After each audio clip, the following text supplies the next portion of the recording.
Plant جو جنت کی ہیں وہ تو نبی علیہ السلام نے ارشاد فرمایا ہیں تو پلانٹس ہی. وہ میں پہلے ثبوت دے دوں وہ پلانٹس ہیں کہ نبی علیہ السلام نے ارشاد فرمایا کہ جو آخری جہنمی صاف ستھرا ہو کے پوری طرح پک کے گناہ شنا دلوا کے جو جہنم سے فارغ ہونے کے بعد جنت میں جائے گا, جو حنا نام ہے اس کو جو لاسٹ سب سے لوور رینک کا جنتی ہے وہ, کیونکہ اب جنت میں جا رہا ہے, آخری ہے وہ, اس کو جو جنت ملے گی وہ اس کرے سے, اس زمین سے 13 گنا بڑا پلانٹ ہے وہ, ٹھیک ہے, وہ آخری جنتی ہے.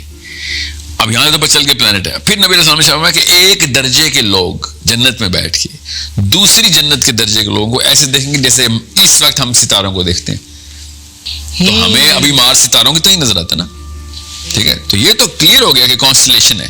اب نیچے آ جائیں. نبی علیہ السلام نے فرمایا کہ اس آسمان کے اوپر پانی, پھر اس کے اوپر 500 سال کے اوپر دوسرا آسمان, پھر پانی, پھر 500 سال, پھر اچھا آسمان کے اوپر پانی, جی سب آسمانوں کے بیچ میں پانی, ہاں اس کا بیریئر ہے. صحیح ہے. اب غور سمجھیں کہ اللہ تعالیٰ نے سورہ انبیاء میں کہا نا کہ میں نے اس آسمان کو, سماء دنیا کو, اس پہلے آسمان کو لپیٹ لینا ہے. تو یہ تو سارے لپیٹے جائیں گے جو آپ کہہ رہے ہیں نا گیلیکسیز, یہ تو گئے, ٹھیک ہے. پھر سورہ ملک میں کہا نا کہ اللہ تعالیٰ نے مزین السماء دنیا, اس آسمان میں ستارے لگائے ہیں. اور سورہ انبیاء میں کہا پہلے آسمان کو لپیٹوں گا, ٹھیک ہے. تو یہ ہمارا پہلا آسمان ہے جہاں پہ آپ کو نظر آ رہی ہیں چیزیں. تو وہ قیامت جب آئے گی, جی قیامت والے دن. اب جنت تو قیامت کے بعد ہے نا. تو ہم نے جو جس آسمان کی سیاروں میں جانا ہے, اس آسمان کے سیارے جو ہے نا ان کی بات ہو رہی ہے کہ وہ کانسٹلیشنز ہیں, وہ گیلیکسی ہے جہاں پہ ہر جنتی کو اپنا سیارہ ملے گا. کیا ملا ہوا تھا, وہیں سے تو آئے ہم.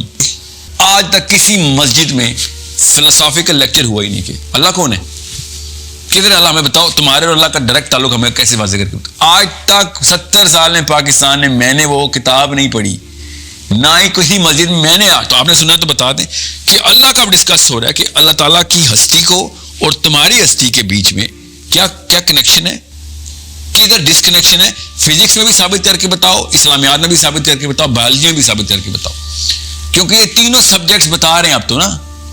اور بھائی ایتھیسٹ نے یہ فزکس کا کنیکشن ثابت کر کے دیا ہمیں, کیونکہ وہ تو دوسرا کیس ثابت کرنے کی کوشش کرتا نا کہ کوئی کنیکشن نہیں, اور ساتھ ہی وہ کر بھی رہا ہوتا ہے ثابت. اور سمجھے اللہ نے قرآن پاک میں فزکس کے ساتھ بھی, بایولوجی کے ساتھ بھی, اور بیسک اسپرچولیٹی کے ساتھ بھی, ٹھیک ہے, انٹلیکچوئل ڈسکورس کے اندر تینوں سبجیکٹس کے اندر میرا اور آپ کا اللہ سے کنیکشن بتاتے ہیں. میں ایک مثال دے رہا ہوں, خالی عربی کیوں سیکھنا ضروری ہے اس کے اوپر میں مثال دے رہا ہوں آپ کو, کہ پہلی زبان عربی کریں, خدا کا واسطہ. عربی کون سی والی جو آج بولی جا رہی ہے؟ شکر ہے یہ آپ نے سوال پوچھ لیا.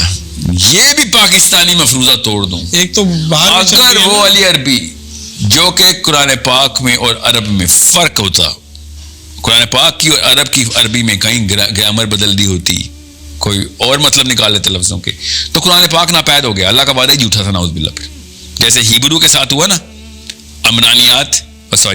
امریک اور ہیبرو, یہ دو زبانیں ہیں جو کہ ہیبرو تو خیر اب ریوائیو کر لی انہوں نے, اسرائیل کی قومی زبان ہیبرو, اور ایک بچہ ہیبرو بولتا ہے. ریوائیو کرنی پڑی کیونکہ کتاب ناپید ہو گئی تھی.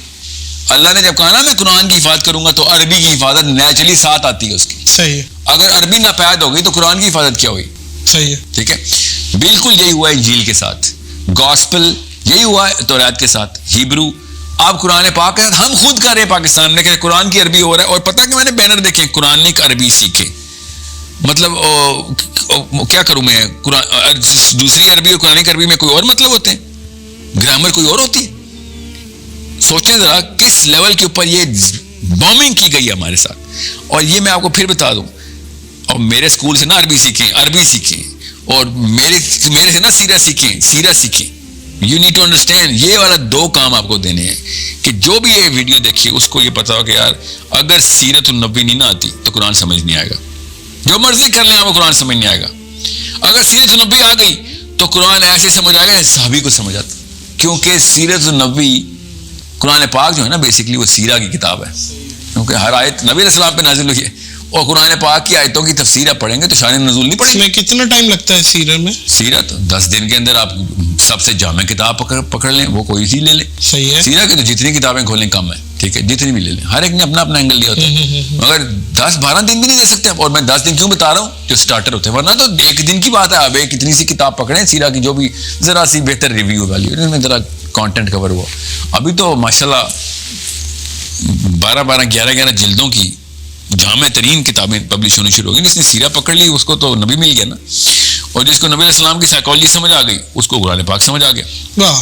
اگر یہ آپ نے سلسلہ منقطع کر دیا نا نبی علیہ السلام کے ساتھ, آپ کو کچھ بھی نہیں پتا, ہلکی پھلکی پتہ, جس طرح علامہ اقبال اور محمد علی جناح کے لیول پہ رکھا ہوا, انفارمیشن ہی نہیں لی ہوئی, وہ بھی جو دے دی کسی ٹیچر نے اسکول میں تو دی, وہ پیپر میں جو آنی تھی اس لیے پتا. تو قرآن پاک سب سے مشکل کتاب بن جائے گی. کیا چیز سمجھنے کے لیے, سمجھ ہی نہیں آئے گی.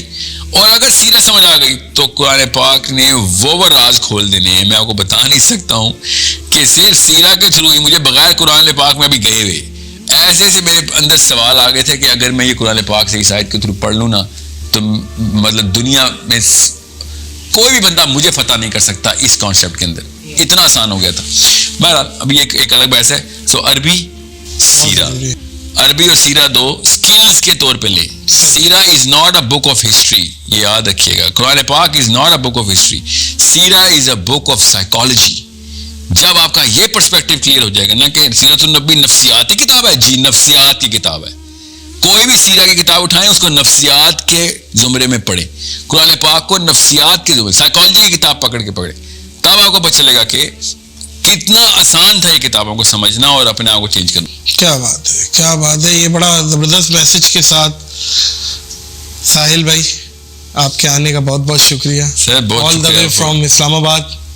آپ اڑتے اڑتے آئے, جزاک اللہ خیر. اللہ آپ کو اڑتا اڑتا ہی رکھے. Thank you for having me. Allah تعالیٰ آپ کو آسانیاں دے. اللہ تعالیٰ آپ کے تھرو لوگوں کو اسلام کو ایز اے دین سمجھنے میں آسانی دے. وہ مذہب نہیں جو دو نمبروں نے ہمیں بنا کے دیا ہے, وہ پوجا پاٹ سے ہمیں باہر نکالیں اور ایکشن میں لے کے. ایکشن میں آنا, اسلام از اے ورب, اسلام از ناٹ اے ناؤن. یاد رکھیے گا, اسلام از اے ورب.